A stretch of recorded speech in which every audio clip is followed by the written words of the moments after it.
कल हमने एक कार्यक्रम किया था, वो 10 बच्चे जो है, पहला वाला कोल असूरा है, दूसरा चिट फंड असूरा है, ये सब जो असूरा बच्चे जो 10 पैदा किए थे, नौकरी वाला असूरा है, महिला को छेद करने वाले असूरा सब। अभी देश में सबसे भ्रष्ट सरकार, लोग माने या नहीं माने, आपका माध्यम से सबको बताना चाहेंगे, नवीन पटनायक जी।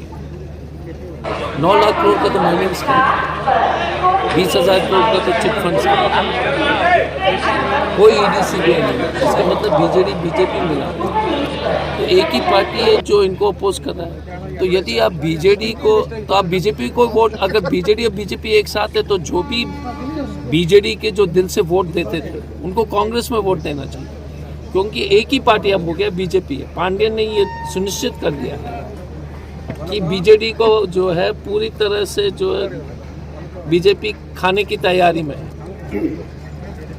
1.5 साल में बीजेडी रहेगी नहीं, तो बीजेडी के जितने भी वोटर्स हैं जो उनको लगा कि नवीन बाबू और पांडेयन ये सब लोग ने चीटिंग किया है, कांग्रेस में वापस कांग्रेस में आएंगे। जितने भी बीजेडी के लीडर्स हैं, अच्छे लीडर्स हैं, और बीजेपी में अगर कोई जो मजबूत जो सच लगता है कि पूरी तरह से देश बर्बाद हो रहा है, आप वापस आ जाइए। खासतौर से बीजेडी के वोटर्स के लिए मेरा एक ही मैसेज है, नवीन बाबू और पांडेयन ने आपके साथ बहुत भयंकर चीटिंग किया है। बीजेपी के साथ ये समझौता हो रही है, ये तो आपको मालूम है। कल 9 सीट के अनाउंसमेंट का क्या मतलब है? इसका मतलब है कि बाकी सीट का जो है सीट एडजस्टमेंट हो गया। तो कांग्रेस ही ऑपोजिशन है। अब 3-4 बातें हमने कहा कि देश के सबसे भ्रष्ट प्रधानमंत्री अगर पॉलिटिशियन है तो नरेंद्र मोदी। ये इलेक्ट्रॉल बॉन्ड से आपको मालूम होगा कि किसने किसके माइंड में पैसा दिया। एक एग्जाम्पल में देना चाहता हूँ पब्लिक आपके माध्यम से। बंगाल में एक माइन था, सरकारी माइन, सरकारी कंपनी कोल इंडिया ने अप्लाई किया। कोल इंडिया दुनिया का सबसे बड़ा कोल कंपनी, लाखों करोड़ लोगों को नौकरी देने वाला नेहरू जी ने जो स्थापित किया था कोल इंडिया कंपनी, इंदिरा गांधी जी ने। कोल इंडिया कंपनी को मोदी जी ने टेंडर से ही हटा दिया, और किसको दिया? आरपी गोयनका को, अपने दोस्त को। संजीव गोयनका उसका जो मालिक है। मोदी ने सरकारी कंपनी को हटाया, कल नालको को हटा करके वेदांता को दे देगा। नालको को हटाया, वेदांता को दिया। तो ये जो है देश में जो भ्रष्टाचार की एक सुनामी चल रही है देश में। आप बताओ कि ओडिशा में 30 लाख लोग जो है रोज पलायन, 30 लाख लोग पलायन कर चुके हैं। आज सुबह एक डेटा आया, विश्व गुरु बोल रहे हैं ना, इस देश में 70 लाख बच्चे लोग रोज खाना नहीं मिल रहा है। फिर से सुनिए, इंडिया में जो विश्व गुरु बोल रहे हैं ना, ये उद्योगपति की 70 लाख बच्चे, 70 लाख चिल्ड्रन इंडिया में जो है खाना नहीं है, रोज रात को बिना खाना का सो रहे हैं इंडिया में। ये क्या विश्व गुरु है? ये इंडिया की कहानी है। 2024 में उड़ीसा में जो चुनाव हो रहा है, कांग्रेस क्या उम्मीद कर रहे हैं? कांग्रेस का भूमिका क्या है? जो आप देख लीजिए ना, आम आदमी के लिए, आम वोटर्स को अवेयरनेस करने के लिए कांग्रेस तो अभी तक सफल नहीं हुआ ना, अभी क्या करेगा? देखिए, एक चीज, एक माहौल चल रहा है देश में, मोदी इतना डरा हुआ है ना कि एक सीट के पार्टी के साथ समझौता कर रहा है। बीजेपी बीजेडी का अलायंस किस लिए हो रहा है? कांग्रेस के डर से हो रहा है। आपको लगता है कि बीजेपी बहुत मजबूत है तो अलायंस करते हैं क्या? आप बताओ। कांग्रेस को दूर रखने के लिए कंप्लीट करने दो। बीजेपी और बीजेडी डरे हैं ना कांग्रेस से, इसलिए तो अलायंस हो रहा है, नहीं तो अलायंस क्यों कर रहा है? तो ये पहली बात है कि वो डर गए।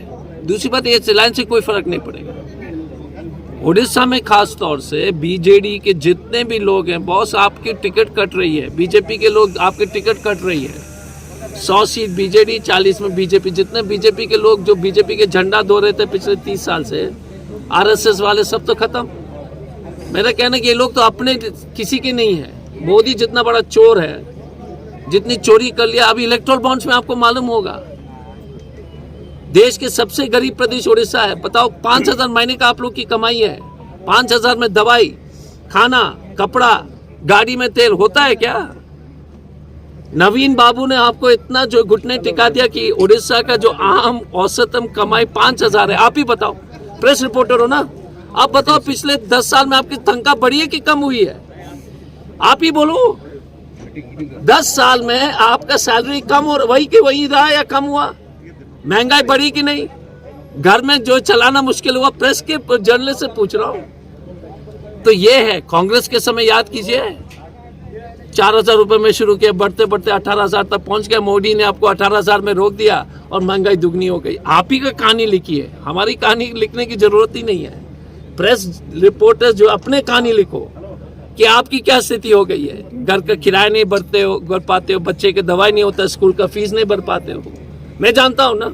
उड़ीसा में कांग्रेस कितना आने के लिए उम्मीद करते हैं आप? देखो, रोज कल एक बीजेडी एमएलए ज्वाइन किया, एक एमएलए रोज फोन कर रहा है। फिर भी टारगेट इतना फोन कर रहा है कि ये हमारा फोन जो है ना, ये अब हम 2 नंबर ले चुके हैं, शरद बाबू 2 नंबर ले चुके हैं। बाय गॉड, कभी इसको फोन आता है, इसको फोन आता है, तो फोन तो खूब आ रहा है।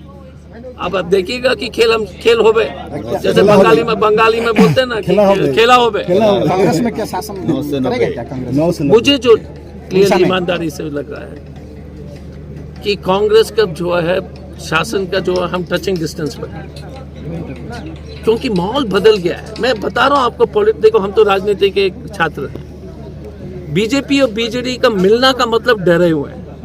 नहीं तो कौन बीजेडी मिलता?